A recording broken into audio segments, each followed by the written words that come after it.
to any office. Now, in the 11th Parliament that I served with the Honourable nominee here, while he was serving as MP for Igembe South, the nominee presented a petition to members of Parliament to sign for him so that he could remove the then CS for devolution on the scandal that was rocking this country of about 1.9 billion of NYS. And members of Parliament did sign that petition. Mr. Speaker, I was one of them because he convinced me, and there were really weighty issues. But on the day that this petition was to be read on the floor of the House, the nominee did not show up, and did not show up for quite a while after that. And when he resurfaced, that issue seemed to have been put under the carpet. Maybe because we do not want a CS that might also abandon farmers. Maybe he can tell us why he abandoned members of Parliament.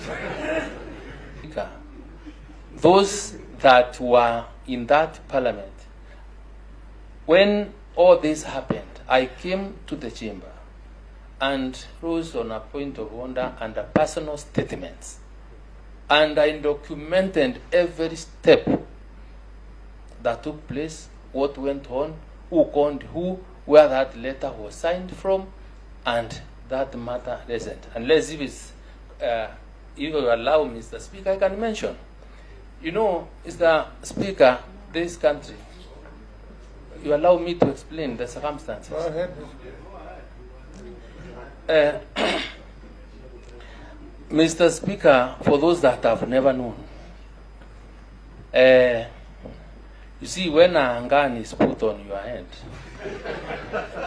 and you understand when you have a CEO who is almost a terrorist, then there are many people that cannot withstand the pressure, the intimidation, and the threats that exist.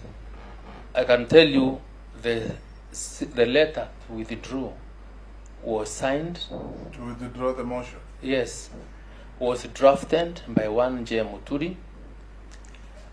The letter I was asked to sign, Njomo called, or no, Speaker Muturi was called from somewhere. It was along, I think in Kilimani, was told, go back to the house, there is a letter that's is being brought to withdraw that motion.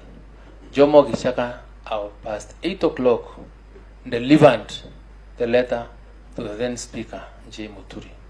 Those are the circumstances that I found myself in, and you know. You signed the letter? Mr. Speaker, yes. Yes. Yes, that's it. And the President was there then. So, Mr. Speaker, that is the situation, that is the condition. And that is from that time when my relationship and him went sour. Because that thing has really tormented me. I've spoken about it, but members continue asking. They may not have known, just like all these others were all organized and planned by his agencies. And those systems that are functional.